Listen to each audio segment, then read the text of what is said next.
Welcome to Bobby Owsinski's Inner Circle. I'm Bobby Owsinski, and this is a show all about music, music production, and the music business. My guest this week is drummer and music attorney Kurt Dahl. But first of all, with so many of us holed up inside, not being able to gig or do much in the outside world, I think it's a really good time to discuss the new release schedule that musicians and artists and bands should really consider. First of all, I think it's a good idea, and we're seeing it already in the streaming services and already in new releases for major artists, that they're not really concentrating on the album like in prior eras. It's not nearly as important. So what ends up happening is the releases are more and less time in between. Normally anywhere between every 4 and 6 weeks. But now with the isolation that we're going through, it might be even better to speed that up even more. Every week might even do your career a whole lot better than it would otherwise.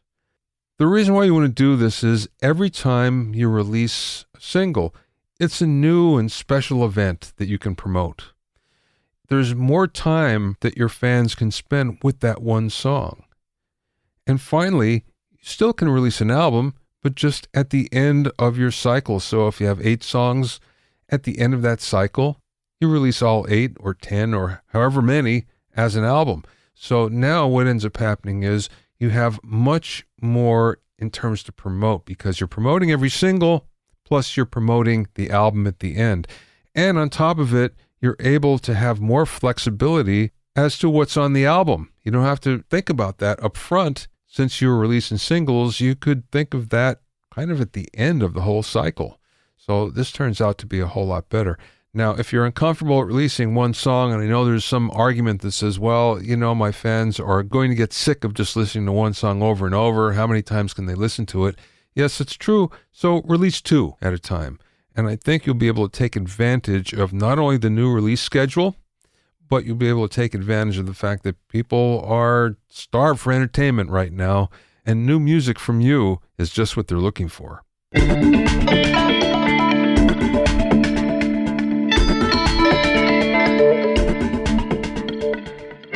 If you have any questions or comments, you can send them to questions@BobbyOInnerCircle.com. You can also sign up for my free vocal mixing techniques mini course at BobbyOwsinskiCourses.com and get free ebooks and PDF downloads on mixing, production, mastering, and social media at BobbyOwsinski.com/free-resources. BobbyOwsinski.com/free-resources.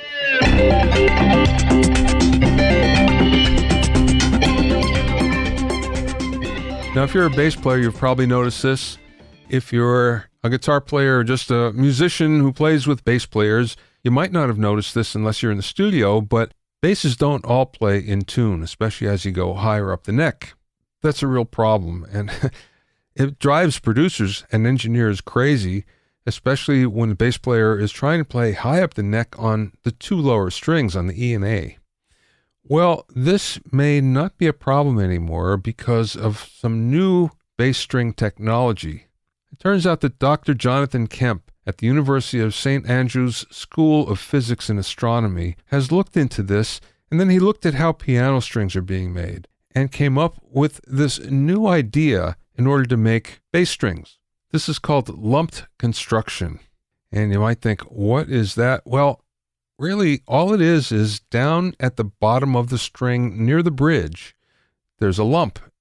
And what it is, there's 3 layers of string in that lump.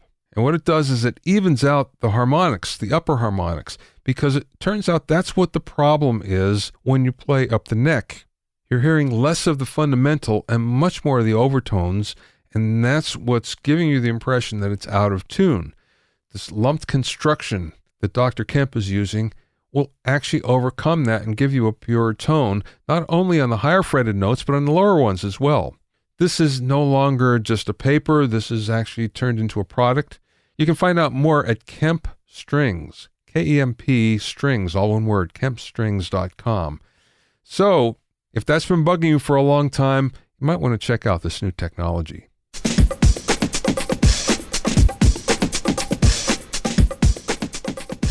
My guest today is Kurt Dahl, who's not only a successful entertainment attorney but a busy drummer as well. His band, One Bad Son, has toured North America with Def Leopard, Judas Priest, and even opened for the Rolling Stones. While working as a musician, Kurt decided that he could help his band more by getting educated in the music business, and that became a law degree and a second career.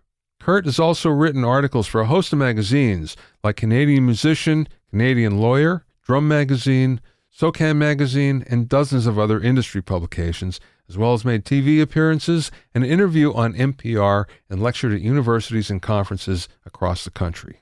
During the interview, we spoke about how Kurt can still do his attorney job while being on tour, what it's like to represent yourself in a negotiation, his article on the legalities of tribute bands, the worst mistakes an artist can make, and much more. I spoke with Kurt via Skype from his office in Saskatoon, Canada.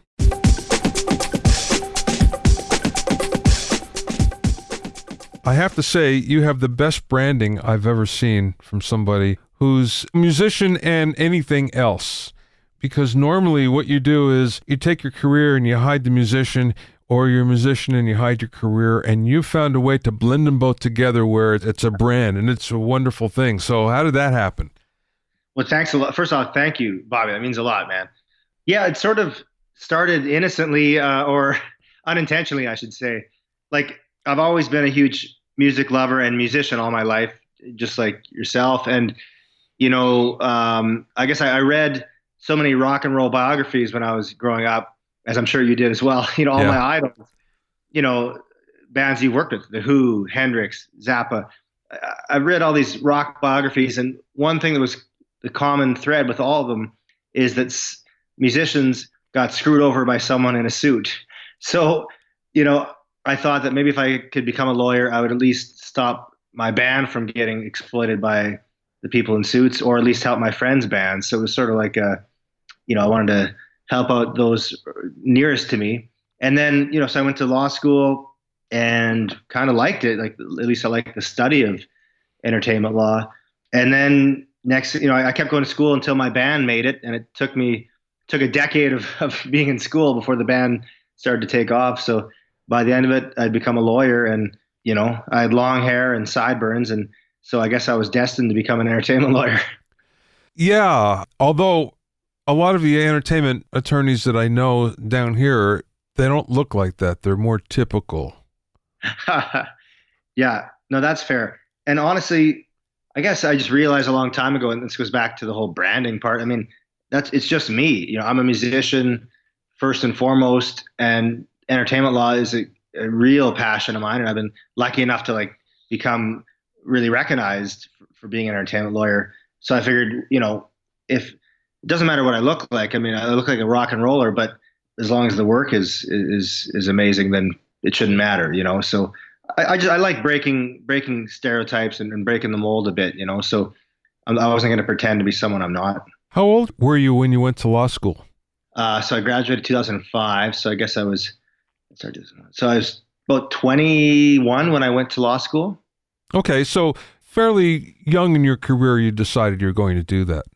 Yeah, and but it's interesting because it's a very small. There's not very many entertainment lawyers, especially in Canada, but even in America.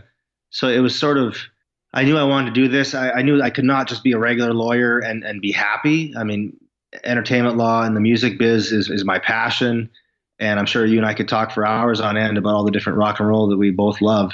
So, I just knew that this was what I wanted to do. So I've never felt like a regular lawyer. It's music biz is my passion. Therefore, I became a lawyer in that world. And yeah, I couldn't do any other type of law without being happy. How do you reconcile your gig as an attorney with the fact that you're still playing? And I saw that you toured with Sebastian Bach a few years back, and it was a fairly long tour. I'm just wondering how you made that all work. Yeah, and thank you. That's a great question. Like, at the heart of it is, I work, like, my laptop is my office, and I don't work in an office like in a regular office. I promised myself when I was like 21 that I wouldn't be stuck in an office for the rest of my life, and I've been able to keep that promise. So, like, right now, you're calling me, I'm at home with my dog beside me, And this is where I work usually from home. If we go on tour, I got the laptop, I'm in the back of the bus. It doesn't mean that there aren't difficult days. I mean, some days, especially as an opening act, like you're driving 12 hours, going on 4 hours sleep to get there for sound check. And so some days are tough, but I mean, most of it's like I'm in the back of the bus working on contracts while the other guys are, you know, having a rest or playing video games, and I'm negotiating deals, and I couldn't do this obviously 15 years ago or even 10 years ago. So the timing's really great. I mean, I'm able to use my phone and my laptop to do it, but I think it's very much sort of a modern, modern world. Yeah, I'm sort of the same way in that I travel a lot. I'm somewhere around the world, and it doesn't matter. For all intents and purposes, I'm still here in Burbank, as far as anybody knows, because of my laptop. My laptop keeps me pretty much as business as usual, and works like that for you too. Yeah, like I feel very lucky that I can do it, and I'm not stuck in the office. And like sometimes we'll go to Mexico for a few weeks, and I'm working every day, but I got my feet in the sand and I got a margarita in hand, and no one's the wiser, So it really is like I feel very lucky that I can just be mobile like that. I was on a cruise, and right in the middle of the Atlantic Ocean, 2,000 miles in any direction from any land, and I had a 4-way conference call via Skype, and it actually worked, if you can believe that. It worked better there than it does on land sometimes. Yeah, it's amazing what we can do these days, and I feel like it gives us more freedom. I think you also have to, at least I do. I find myself, so I got to check in every now and then and not be too plugged in, because I got people emailing and calling me every day, clients and stuff, and you can overdo it. Like sometimes I need to just remind myself to unplug a bit, but I take that over, having to be, like I said, stuck in an office working for someone else. Okay, so let's talk about you as a drummer for a little bit. Tell me how you got started and the progression of your career. Yeah, so I was a late bloomer. Like, a lot of fellow musicians, they start when they're like 5 or 6, and you hear about these, they're just amazing by the time they're 10. That was not me. I mean, I started in grade 12, so I was whatever, 18 or 17. And I started and I was horrible, like for the first couple of years I sucked, but I didn't think so. I thought that I was, I didn't care how good it was. I loved what I was doing. I loved playing drums, and, my favorites are, Keith Moon, John Bonham, Stuart Copeland. I mean, so I would just put on headphones, plug it into my record player, like vinyl player, and play along to all those great records, and that was the great thing about drumming, is that I didn't take lessons. I never took any formal lessons until much later, but I could put on the headphones and play along to my idols, and that was way cooler than playing along with some teacher. Yeah. I could play, and obviously in the early days I couldn't play along with Keith Moon and John Bonham, but one of the early records like Ziggy Stardust, to me that was a great drum record to learn from, because there's some cool drums, some cool fills, but it's pretty meat and potatoes. So I mean, I wore out Ziggy Stardust on vinyl, just playing along to all those drums, and by the time after a couple of years of doing that, I was all of a sudden I didn't suck anymore. Ken Scott, who produced and recorded the Ziggy Stardust album, told me a story where when they were setting up to record, before they actually recorded Ziggy Stardust, Woody, the drummer, made some sort of comment about his drums sounding like cardboard boxes. So what they did is they went out and they actually got cardboard boxes and put them in place of the drums. So when he came in the next day, he would see that, thinking that he would really enjoy the fact that they were taking the piss out of him. And in fact, it went just the opposite, where he was not happy at all. Just goes to show you, huh? Yeah, he's great. Yeah, that's a great story. Okay, so how often are you gigging right now? Yeah, and that's a big factor too, that kind of, like we've been together for 16 years as one bad son, and this relates kind of to your earlier question of how do I balance it? I mean, earlier, like there was a time we were touring like 9, 10 months of the year, and I don't think I could be as busy as I am now as a lawyer and balance the two, because that's just, I would probably had a breakdown, you know. So now we're touring less. I've got two young kids, and our band members have kids, so it's sort of like we tour less, but better, more quality, less quantity in terms of touring. So I mean, right now we're sort of in between albums. We do like some big festival plays and that sort of thing, but we're not going on like the 6 month tour like we used to. So that helps. I mean, right now we're writing new music, so we're not touring a ton. Once new music is out there, then it'll be different. But I don't think any of us plans to go back to like the 10 months of the year touring, because it's a great life in your 20s, but when you're in your late 30s, it's a bit tougher, you know. Yeah, I remember getting on a tour bus once and being really tired, you know, after being out for a month or something, and looking at the itinerary and going, oh, 6 more months. Oh, and just thinking, I don't know if I can take this. As you say, at 20, you look at it and you go, oh boy, 6 more months. And then you hit 30 and beyond, you go, oh, God. Yeah. Well, and I guess it depends where you're at too. I mean, 6 months in a row, I think is tough for anyone, but if you're at the level of, well, like say Rage Against the Machine, who just, you know, obviously reuniting and they're playing whatever 2 or 3 months, but at that level, I mean, I think that's a luxury, touring to sold out stadiums around the world, you know. Yeah. I've never got to that level, but so I think part of it is like, yeah, the level of comfort you're at, and you know, we've toured like crazy in a van and trailer as well as a bus, you know, and when you're doing a van and trailer, like, man, it takes it out of you for sure. I mean, I love it, but it wears you out for sure. So I take it that you negotiate your band's deals, right? I do, yeah, and I don't charge them. Well, is that more difficult for you? Because, you know, it's always harder to promote yourself. It's always harder to do everything for yourself. When you're a disconnected third party, it's easier to go into negotiations. Do you face that at all? Yeah, 100%. You're so right. It's the toughest deals to negotiate are the ones I'm doing for my own band, for sure.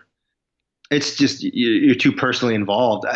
I've even said in the past that we should hire a lawyer to do this, just because it would take the personal side of it out.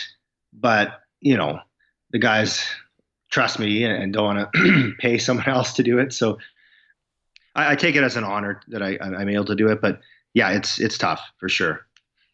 What was the first one that you did for your band? You've been together for a long, long time, but you've only been an attorney for part of that. So what was the first one that you did? Well, in the early days, you know, when you're starting out, that's when the sort of sharks in the music biz are just lurking, and they love to take advantage of bands that are on the way up and in the early stages of on the way up. So in the early days, yeah, we got some offers just over the internet. I mean, that getting record deal offers over the internet seems kind of crazy, but it happens all the time. And you know, some of these deals were just ludicrous. You know, like, you know, give us all of your master rights and your publishing rights, and we'll give you, you know, $100 or something. Yeah. And split that 4 ways, you know. Yeah, right. So those are the early ones. And then the big one was, you know, we moved to Vancouver and signed a big record deal, and well, not big, but big-ish. One of the bigger labels that's sort of an indie in Canada. And so that was a big negotiation. And we initially actually hired a lawyer in New York, because our manager at the time was in New York and thought we should do this. And then the lawyer, just in the nature, the way he communicated, like sometimes lawyers can, as we all know, I mean, the stereotypical lawyer can be a bit of an asshole. And that's what this lawyer was. And it almost ruined the entire negotiation, because his communication standard or method was just rubbed the label the wrong way, and we almost lost the deal. So then I had to kind of come in, and I just become a lawyer, and I had to salvage the deal. And so that was the first real deal that I negotiated for the band. And it was also the first time I realized that, you know, part of being a good attorney is understanding people and having good people skills, you know, and not being an asshole. I mean, there is this certain lawyer that's sort of the asshole lawyer, and that can work, but that's rare, and it's also not my style. I mean, you have to ultimately have two sides meet in the middle somewhere and both be happy where they meet. And that's where I learned that.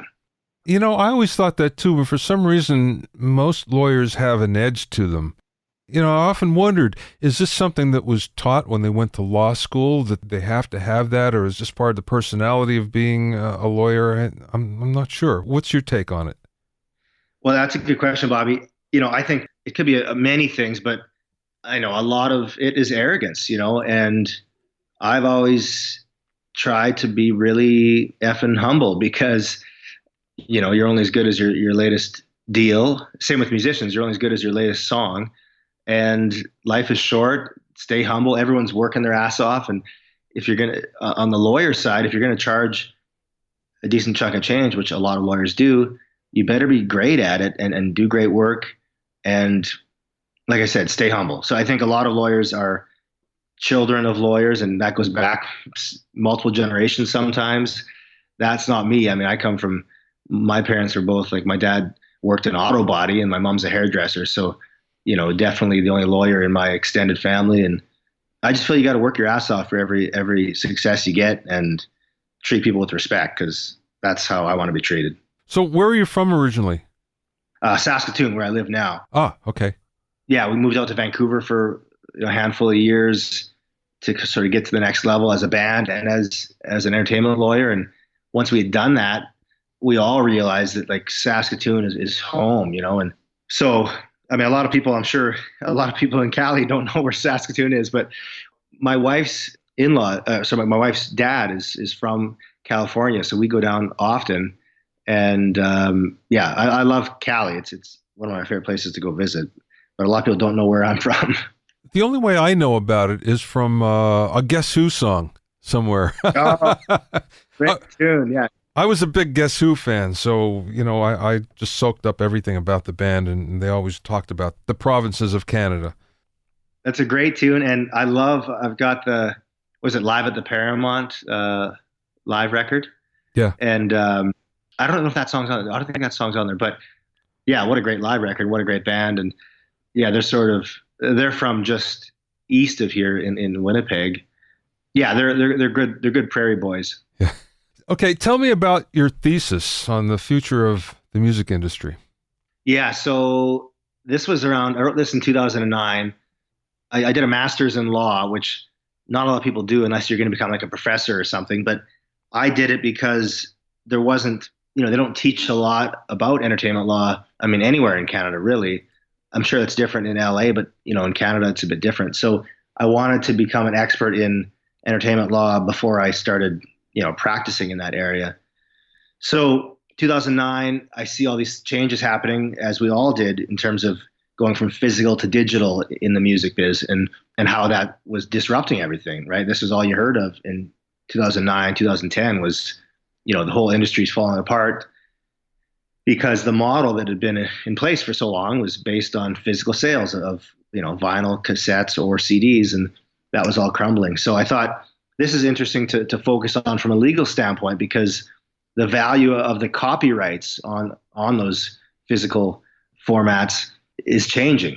So I looked at, how is this going to affect the music industry? How will musicians make a living when we leave that sort of physical realm, which of course we have now? I mean, people like, I'm sure you and I still buy vinyl and maybe the occasional CD, but for, by and large, the industry is not buying physical like it used to.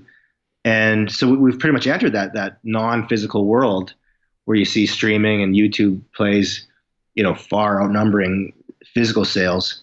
So I guess back in 2009, I examined how would that shift really affect the music industry and musicians, and that was my thesis. So that's what I dug into and wrote, a massive paper on. Okay, so now that that's all come to pass, what are your thoughts now? Well, it's interesting. I mean, part of me wishes we could put the genie back in the bottle, because I miss those days of, rushing to the record store to pick up your favorite record on the day it got released, and open a vinyl, and just that smell when you open a vinyl. It's that certain sensory experience which you do not get on Spotify. But then part of me is also like, the genie's out of the bottle. You can't go back. Let's just focus on what's realistic here, So for me, I mean, as a music fan, I still think that there's nothing better than putting on a piece of record, a piece of vinyl, and listening to an album front to back. To me, like, I'm old fashioned. I still listen to records like albums that way. I believe that the greatest rock statements are in album format. But of course, if you look at the numbers these days, I'm not the norm. I mean, your average 13-year-old is not doing that. So I think something is lost for sure. And I listen to Spotify too when I'm sitting around the house working. You know, I'm not down in the basement putting on vinyl. But again, the experience is lessened, and yeah, I guess at the end of the day, I think musicians are definitely horribly underpaid when it comes to Spotify and YouTube spins. Unless you're like the Beyoncés of the world, where you're getting hundreds of millions of spins and streams, you're not making anything off Spotify. And to me, that's not right. You know, the value proposition is not accurate there. And the big tech companies are making a ton of money off of providing these services, and the musicians aren't. And to me, that's not fair. Yes, and I'm going to play the devil's advocate for a second here. Yeah. But Spotify isn't making any money. They've turned a profit, but it was a paper profit. So you can look at it and say, well, when they got 70+% of what's coming in going out to the music industry, no wonder they're going into podcasting. There's big margin there. So, I mean, you can look at it and say, yes, musicians aren't making maybe what they're supposed to make or what we think they're supposed to make. But on the other hand, is it any different than it's ever been? And that's a fair point. And you're right. I think, and that's what I've been kind of stewing on for a while, is in terms of writing my next article, is does Spotify pay fairly? And it's a big topic. So that's why I've been stewing on it for a while, because I have to do a lot of research, obviously. And I think you're right. Part of the issue is it's not only Spotify, but it's the labels. So the deals that are in place, you know, the labels get paid, but then the artists get paid a very small fraction of that in terms of Spotify money. So, you know, I appreciate that the issue is, you know, deeper than I may have touched on. But I mean, I think, but at the same time, Spotify, their valuation in terms of like the company and for the shareholders is just massive, right? So people realize the value of it, but somehow they don't realize the value of the music, what props it all up, which is the music, you know? But yeah, fair point. I mean, I think it's, you know, is it different than the old days? Good question. I mean, in the old days, I feel like the artists had less control of their career. You know, these days, you don't make much from music itself, but you can make a killing like on touring and branding and all that stuff. And I think that most musicians are more in control of their career. And even just through social media, I mean, they have a voice. They can connect directly with their fans. If their label drops them, they still have 10 million followers on socials. Well, then they can still access their fans, which in the 60s, 70s, 80s, 90s, you know, I think you're more at the whim of the big bad powers that be. So yeah, it's a complex discussion, and I appreciate you bring up the counterpoint, which it's a deep discussion, which, you know, I think it's like a whole podcast on its own. There's no right or wrong answers, really, because there's so much that's unclear and vague. And there's a lecture that I do when I go to schools to talk, and it's all about streaming royalties and how they're calculated and all the myths involved. As a matter of fact, I'm doing it tomorrow at a local college here.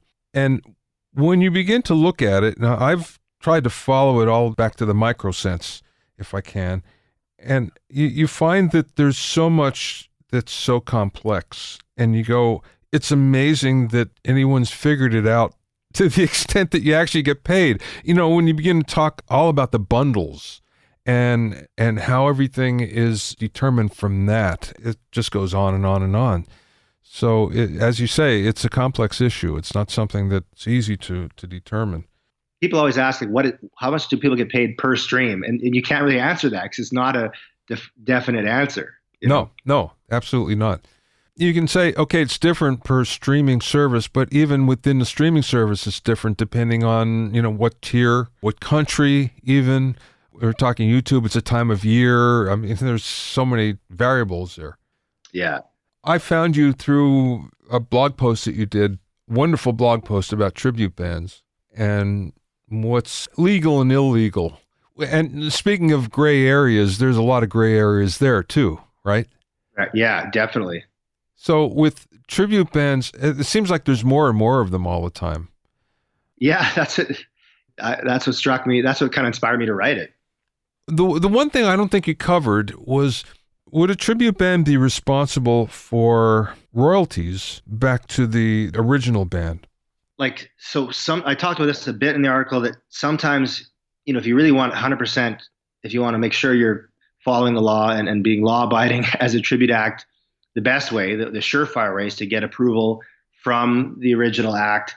And then oftentimes you work out some sort of licensing situation where you might pay them X amount of dollars per show, or maybe a percentage of your income, right? So I've heard of situations with ABBA is one example I heard of, and I can't confirm it because these deals are all obviously confidential. But you give them, the actual act, like 10% of what you earn, which is, it's kind of crazy to think about, but I mean, it does make sense. And this whole article, I started writing it because out of a place of love for, like, I enjoy tribute acts, and I think the article was misinterpreted by some as me beating up on tribute acts, and maybe that's because I put some jokes in each of the photo captions, but it was hard not to. If you can't make fun of yourself as a Right. musician or tribute act, then you got other issues. But anyways, I didn't realize when I started to write the article that, in fact, when you look at the law, it is actually, many tributes are violating the law. And so, yeah, the big thing, it comes down to, are you taking away business from the original act, which is pretty easy to prove, actually. And then secondly, are you confusing consumers? I mean, sometimes you hear acts or you see acts that have the exact same image and the same trademarks being used, and you may actually confuse consumers, which, as I joke, I mean, if a consumer thinks they get to see Bon Jovi for $5, there's something wrong with the consumer.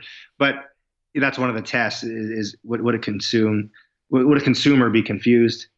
And then I guess, thirdly, is there damage being done to the original act? And yeah, so it's interesting because most tributes that I've seen over the years probably would fail that test. They would probably be in violation. Now the question is, does the original act want to act on it? Most of them seem pretty benign about the whole thing, where I think they take it almost as, badge of honor in a way. Yeah, I think you're right, and they don't care. I mean, Mick and Keith aren't going to take the time to try to sue some Stones tribute. But as I note in the article, I mean, Bon Jovi, who, again, you wouldn't think they need the money or care, but they did, or their lawyers did at least. And then ABBA, there's so many ABBA tributes, and their lawyers issued, cease and desist to, I think it was, 6 or 7 or more ABBA tributes in Europe alone. So I guess at some point, maybe with the ABBA discussion, I think it's different maybe with the Stones or Zeppelin, but somehow with ABBA, it's almost, or a band like ABBA, it's almost like if there's so many tributes, maybe it does dilute the brand somehow. And people say, so if ABBA were to reunite, people would say, wow, we've seen the tribute so many times, we don't have to pay the $300 for a ticket or something, Yeah, right. You have a unique perspective because you're a working musician, still a working musician. Yeah. So what would be the worst mistake that you see bands, artists make when it comes to career and maybe, record deal type of negotiations? Yeah, that's a great question, Bobby. I think because every deal is so different. I guess overall, if I think about it, and I've never really answered this question, but I guess the most common mistake is looking short term rather than long term. And I get it because I've been a starving musician where, getting $10,000 it seems like that's everything that could all of a sudden feed you for the next several months. And so sometimes artists will take on a really crappy deal and give away the rights, especially on the publishing side, give away rights on the compositions with the publishing that last for like the life of the copyright. So the life of the author plus 50 plus years. So we're talking 100 years of rights to a song or several songs for peanuts, but it's because the artist is broke, and then And then the worst thing that can happen is there's success. And then all of a sudden, because if nothing succeeds, then it doesn't matter. But when there is success, they call me and say, I gave away my catalog of publishing for $10,000 and now it's worth $1 million and I've only got 10,000 to show for it. And it's saddening as someone who's empathetic to my fellow musicians. So I guess the best thing to do is to get legal advice ahead of any of these deals and go with someone you trust. You know, there's a lot of good lawyers out there. There's a lot of bad ones, but someone you can trust is important. And then make sure because a good lawyer will help you look long term. And they might say, well, 10 grand, let's maybe hold off on this a bit. Let's release the songs on our own. And then, that 10 grand could be turned into $1 million and off we go, Then again, the downside of that is where you might have to pay a retainer of 10 grand just to talk to a good attorney. Yeah. And find someone who's affordable, which, I find I walk that line every day as, being fair to those that, that I'm trying to give advice to. And I think that's a misconception to some extent. I mean, lawyers can be expensive, of course. And a lot of times it really is justified based on the amount of risk and what's at stake.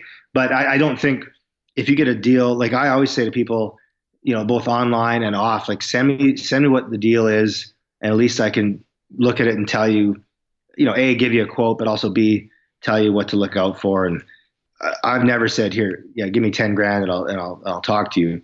It's more like, let me see what I can do to help and give you a rough idea of what you're looking at. And I'll say this, and this is not just self-promotion or promoting the practice or the lawyers in general, but so many times I've seen artists not get advice and then it ends up costing them way more. And that's the same with anything, right? I mean, it's like a penny now or a pound later, right? And so, I think that find someone you trust and find someone that you can afford. And there's a lot out there like myself, that'll probably do it for less because they want to, establish long-term relationship with the musicians, Mm-hmm. Mm-hmm. Last question, Kurt.